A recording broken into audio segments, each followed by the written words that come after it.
Vous écoutez Radio Panique. Salut, c'est Baude et c'est la dernière ligne droite du bif après des jours de films fous, des créatures bizarres, des rires nerveux et des tripes bien servis à l'écran. Installez-vous, c'est l'heure du débrief final de ce bif fantastique et il est 23h30 et vous êtes bien sur les ondes de Radio Panique et je suis accompagné de DJ Angela. Allô, allô, coucou tout le monde. On a aussi Mister Ciné Beach, Wild Beach. Hello. Et votre marquise de Montpérou. Bonsoir les gueux.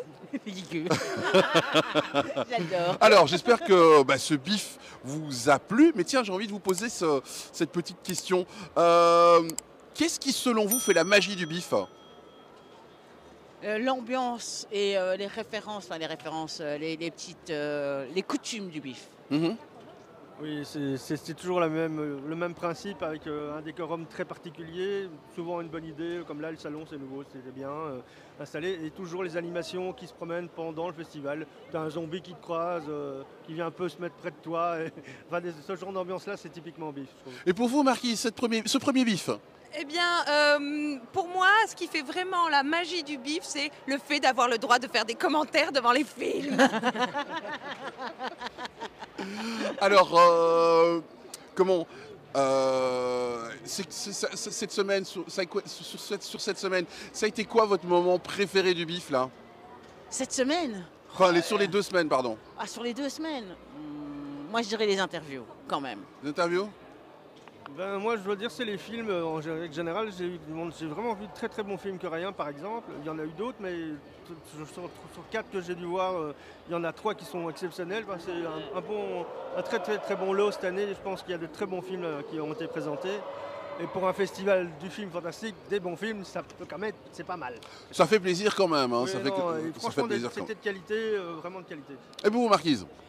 Oui, alors moi je crois que mon meilleur souvenir, c'est l'ambiance qu'on vient d'avoir devant Atoman et le soutien, la ferveur de la communauté marocaine face au premier film de super-héros marocain. C'était très beau. On va en parler, mais... Et aussi, effectivement, je suis d'accord, le fait de voir, il y a vraiment de très bons films et de très bonnes surprises, quoi, pas que des nanas. Allez, je vais pas dire top 3, mais pour vous, c'est quoi votre top 1? Oh, moi Votre top ça 1, va rester le quand top même 1, top 1 et flop 1. Alors top 1, ça sera le film coréen en fait. Moi ça reste dans les films coréens. The Sun de toute façon. Non, pas de Son, allez, Old Woman with Knife. Eh ben non, je garde toujours The Girl Closet. Ok, d'accord. Ouais. Et après The Old Woman parce qu'elle était badass quoi.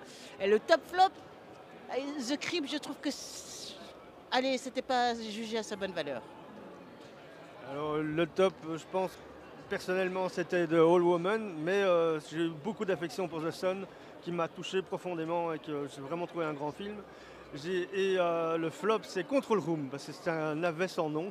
Ouais, beaucoup de personnes m'ont dit que... Ni queue ni tête, enfin, les trucages sont pourris, tout est pourri, tu passes d'un huis clos et puis tu te retrouves face à Ripley dans Alien, mais c'est pas Ripley, c'est pas Alien, hein, donc c'est nettement moins bien. Et voilà quoi, des entités extraterrestres que tu ne sais pas combattre, sauf avec un lance-clou.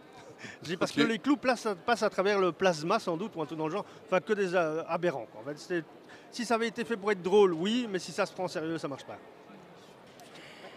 Alors moi j'ai vu assez peu de films, ce n'est que mon 2e jour, hein. Je suis là que les samedis, je suis une marquise très occupée. Donc en dehors de la night, je n'ai vu que 4 films. Donc mon top 1 c'est Un monde merveilleux avec Blanche Gardin. Très drôle, très touchant, très juste et très bien fait avec voilà, tous les effets ont un sens et sont utilisés à bon escient. Et alors le flop, je vais un peu tricher parce que j'ai pas hors de la nuit du bif, je n'ai pas de vrai flop. Mais le flop, c'est le 2e film de la nuit du bif. J'ai complètement oublié le titre, qui se passe dans un hôtel avec des personnages masqués qui découpent les patients. Mais je pense que j'ai rarement vu un film aussi stéréotypé de ma vie. Alors, un film what the fuck, mais que vous n'avez pas compris. Vous en avez vu un là quand même? What the fuck dans le sens positif. Mais et que vous avez négatif. adoré quand même. Hein. Mais Shootorn, en fait, enfin, du trailer que j'ai vu, ça m'avait l'air super poussé, super pointu. Et en fait, j'ai été déçue parce que j'étais très en attente, Ouais. je trouve. Et je pense que le côté piège, puzzle, n'était pas assez poussé, je trouve. Mais c'est tout ce que j'ai. Après, j'ai pas vu tous les films non plus, hein, Ouais. je vais pas mentir. Alors, dans ce cas-là, de What the Fuck, celui que j'ai préféré, donc je vais regarder mes références, que j'ai oublié la moitié des titres, c'est le film qui parle de drag queen espagnole, qui était, mon Dieu, comment ça s'appelle? Oui, Reign Over Babel. J'ai vraiment adoré le climat, en fait, j'ai trouvé ça vraiment très très fun, très coloré, etc. Mais c'était What the Fuck dans le style, mais je l'ai compris. Mais dans ceux que j'ai pas compris du tout, mais que je trouvais bien, c'était Dead by Dawn. Oui, c'est ça, Dead by Dawn, qui est une espèce de giallo moderne, qui a une mise en image géniale, mais on ne comprend absolument pas ce qu'on voit à l'écran. Ça n'a ni queue ni tête, on se doute. On va dire que tout le film, on croit comprendre. C'est-à-dire que vu qu'on a l'habitude, qu'on en a vu beaucoup, on suit le film, mais vraiment, il n'y a pas de scénario, quoi. Le scénario est très très mal fait, mais visuellement parlant, c'est vraiment un chouette film, c'était assez fun, sauf qu'à la fin, tu dis, ouais, mais en fait, il raconte rien dans cette histoire, ça n'a ni queue ni tête, mais c'est prenant. Donc, dans le genre What the Fuck, c'était pas mal, je trouve. Oui, mon prof de théâtre disait on a besoin d'avoir le programme pour comprendre, on a besoin d'avoir le programme de salle. Moi, ce serait The Umbrella Fairy que j'ai vu cet après-midi. Comme je disais à Dame Angela, c'est très beau. C'est un dessin, alors c'est chinois, mais pour moi ça me fait penser à du manga, le dessin. Il y a un mélange entre un dessin qui semble très traditionnel, qui est inspiré de tableaux anciens, et en même temps des visages de personnages très modernes, on dirait presque de la série dessin animé. À un moment donné, ils ont des petites planches pour voler, on dirait des trucs de science-fiction alors qu'on est dans un univers de fées très poétique. C'est un peu étrange, mais pourquoi pas. Après, il y a des choses au niveau du rythme de l'histoire, les musiques sont hyper kitsch. Enfin, alors, quand on est dans des trucs un peu traditionnels chinois, ça passe bien. Mais dès qu'on est dans des trucs qui font plus occidental, plus contemporain, c'est ultra kitsch, et ça sort de l'émotion. Oui, et c'est très mélodramatique.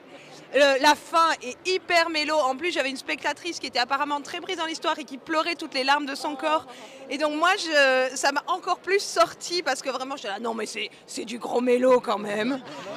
Et voilà, et voilà, il y a des moments où je me dis, mais est-ce que c'est pas bien mauvais kitsch ou est-ce que c'est juste parce qu'on n'a pas les mêmes référents culturels, quoi. Mais au final, très belle expérience. Mais c'est parce que j'étais reposée. Trop fatiguée, ça aurait peut-être été dur. Merci, très chère Marquise. Allez, bon, je pense que ça va être unanime, hein, mais un film qui vous a déçu malgré les attentes. Drop. Je drop le mic. Il n'y en a pas encore qui m'ont vraiment déçu parce que j'attendais pas spécialement grand-chose. Oui, The Surfer, évidemment, je ne vais pas revenir, j'ai craché on l'a tout déjà dit, le hein. festival, donc je veux dire encore une fois, j'ai le film à ne pas voir cette année, c'était The Surfer, pas de chance, j'étais là. Et voilà, mais sinon, le reste, ça va, c'est plutôt... ou bien je ne savais pas où j'allais, donc c'est pas grave, ou bien je m'attendais à quelque chose de plutôt pas mal et je n'ai pas été déçu.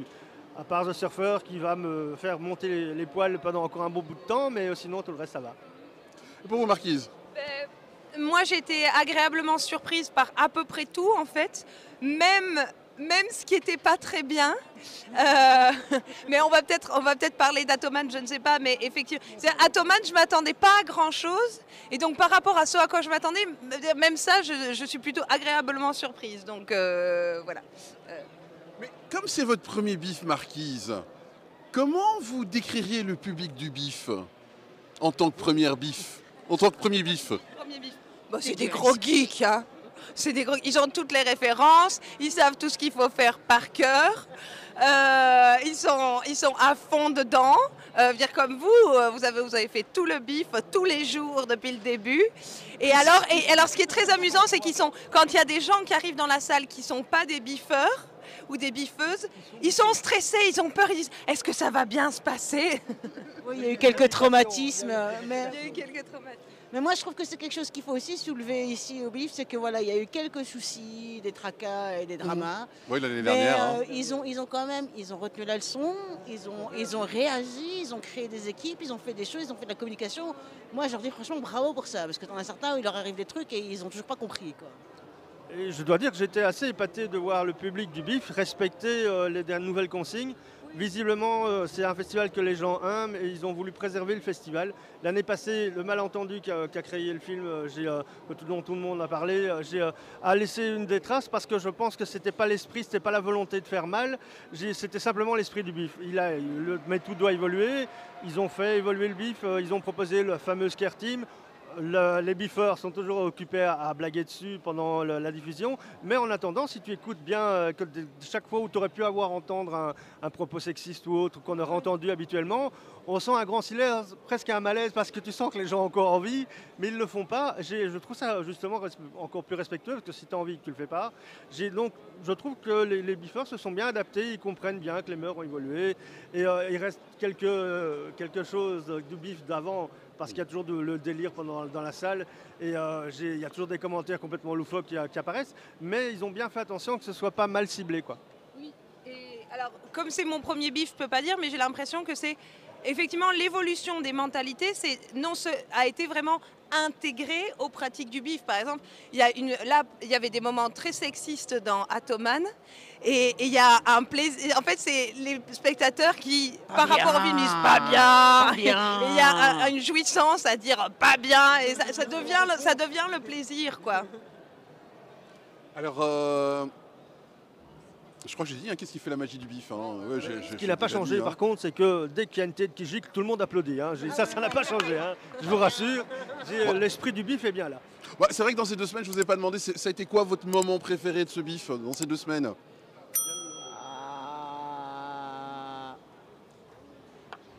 Je pense qu'on avait déjà répondu. Mon préféré, c'était de temps en temps aller manger des bananes cuites et des patates douces que m'a fait découvrir Angela. Ça, c'est le petit plus de l'année, parce que je ne l'avais pas fait l'année passée, je l'ai fait cette année. Ouais, moi j'ai déjà dit tout à l'heure, mais c'est quand même le fait de pouvoir avoir accès aux réalisateurs et de pouvoir leur poser des questions sans pour autant se prendre la tête. Je trouve ça génial aussi. Ça permet vraiment de pouvoir rencontrer les gens et vraiment les rencontrer, pas juste être là et leur poser des questions, quoi. C'est vrai qu'au BIF, il n'y a pas vraiment de distance entre les gens de la profession et le public. Tu les croises aux mêmes terrasses, ils sont un peu protégés quand même, on ne les laisse pas perdus en plein milieu du BIF. Mais par contre, tu peux leur parler, tu vois le réalisateur dans la salle, tu sors de la salle, on sort en même temps, tu peux lui dire merci ou lui dire que tu as aimé le film en personne sans que ce soit problématique, sans qu'il y ait 3 gardes du corps, enfin c'est plutôt bien. Et ça, c'est un truc qu'il n'y a pas partout, je pense. C'est typique du BIF, parce que les gens ne profitent pas non plus du fait que les acteurs sont là. Il n'y a pas de culte de l'acteur, mais il y a une vraie communication que je trouve assez chouette. Tu as l'impression de participer à la même histoire, en fait.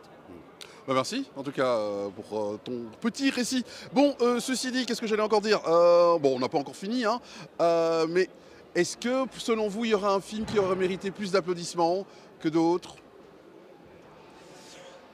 Du public? Mais je pense que le public est assez réceptif et assez critique par rapport au film et assez juste en fait. Donc quand les films sont bien, tu sens ils sont dans le film, il n'y a pas trop d'émotion ou coquesse. Et quand le film est taché, on se fait chier, action, quelque chose. Donc quelque part, tu es rassuré aussi parce que si toi tu te fais chier pendant le film et que tu vois que les autres aussi, c'est que le film n'est pas si bon que ça, quoi. Donc voilà. Et même au niveau de l'ambiance et des réactions, ça s'ajuste à la nature du film. Déjà, oui, effectivement, je suis tout à fait d'accord avec toi, les spectateurs sont assez juste, mais en plus, devant The Umbrella Fairy qui était beaucoup plus poétique, beaucoup plus contemplatif tout à l'heure, il n'y a pas eu un bruit, il n'y a pas eu de réaction bruyante parce que ça se prêtait pas, quoi. Donc vraiment, les spectateurs sont très justes. Si ça mérite le respect, le film est respecté. Mais par contre, ce que j'adore au BIF, parce qu'il y en a toujours un, quand tu as devant une scène un peu abscon que tu comprends pas parce que tu dis ce qu'ils ont essayé de dire, il y a quand même toujours quelqu'un dans la salle pour dire « j'ai rien compris » et tu te sens moins con, quoi, parce que tu te sens pas seul. Et tu te dis « ah, il n'y a pas que moi ». En fait, toi, t'as pas osé le dire, mais tu es content de savoir qu'on était plusieurs, quoi. Ah bah merci en tout cas. Bon, c'est à vous. Bon, j'avais aussi noté ces petites questions. Je sais pas, je me retire de l'écran, c'est marrant ça. au moment où il se fait Mais là, c'est disparaître. pour vous, vite fait, bien fait. Hein. Mais j'ai envie d'un peu développer votre créativité. Mais si vous deviez créer votre propre film pour le BILF 2026, ce serait quoi votre pitch? Je vous laisse 30 secondes chacun. Ouais, s'il te Je vous plaît, laisse quoi. 30 secondes chacun. Hein. Hein, ce serait quoi? Si voilà, vous avez un petit scénario l'année prochaine que vous pouviez faire découvrir au BIF. Ben alors, c'est-à-dire que moi, mon petit Baudouin, j'ai déjà un synopsis d'un film qu'on est réellement en train d'écrire avec une amie. Donc c'est son idée, je la partage. C'est l'idée que pour protéger l'environnement, le gouvernement a décidé que 6 mois par an, on hibernait. Et donc, les gens doivent obligatoirement avoir une adresse et une domiciliation. Et on ne sait pas ce qu'il advient d'eux si au jour du début au jour du début de l'hivernation, les gens ne sont pas chez eux à l'adresse qui est la leur. On ne sait pas ce qu'il advient d'eux. Et avec une héroïne qui n'a pas d'adresse, qui n'a pas de maison, qui est SDF et qui se demande ce qu'elle va faire au moment où l'hivernation va arriver. Donc c'est un film sur l'environnement et sur le problème du logement. Voilà, donc écoutez, je ne sais pas si on sera au BIF un jour, mais on est en train d'écrire le film. Ben, je vous souhaite que le meilleur. Et Damangela, c'est marrant de vous appeler Damangela. Ça fait drôle, hein. Damangela a une idée. Moi, je sais pas, j'étais en train de penser plutôt à un film, une histoire d'amour temporel, intemporel, avec justement quelqu'un qui serait dans le passé, quelqu'un qui revient, et une intemporalité. Et justement, le problème, ce serait de résoudre cette intemporalité. Voilà, donc ça pourrait être sanglant, ça pourrait être fantastique, ça pourrait être futuriste. La piste est à celui qui dirigera mon film. Je dirais, je sais pas, une scène expérimentale où un disjockey doit faire danser les gens et s'il n'arrive pas à les faire danser, ils deviennent tous des psychopathes, ils s'entretuent. Ah, c'est pas mal ça. Voilà. Ça existe déjà, mais en image. Alors, votre fantasme pour votre casting alors? Moi, dans le premier rôle. Évidemment, évidemment. Qui est-ce que vous metteriez comme acteur dans votre film? Moi, ça partirait tout de suite dans des acteurs coréens comme Cha Young ou Rorao parce qu'ils sont magnifiques, quoi. Ils iront se renseigner, maintenant ils savent, quoi.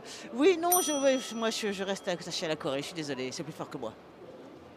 Dans le rôle de DJ, évidemment, ça ne peut être que Wall Beach, hein. Je vois pas que ça pourrait être d'autres. Je suis pas narcissique, hein. Et dans le rôle du psychopathe, par pure vengeance, je mets Nicolas Cage. Ok, non, pas mal. Eh ben, pas mal ça. C'est pas mal, on est déjà à 10 minutes de discussion. Je vous propose une petite page musicale et puis on se retrouve juste pour la chronique de la Marquise.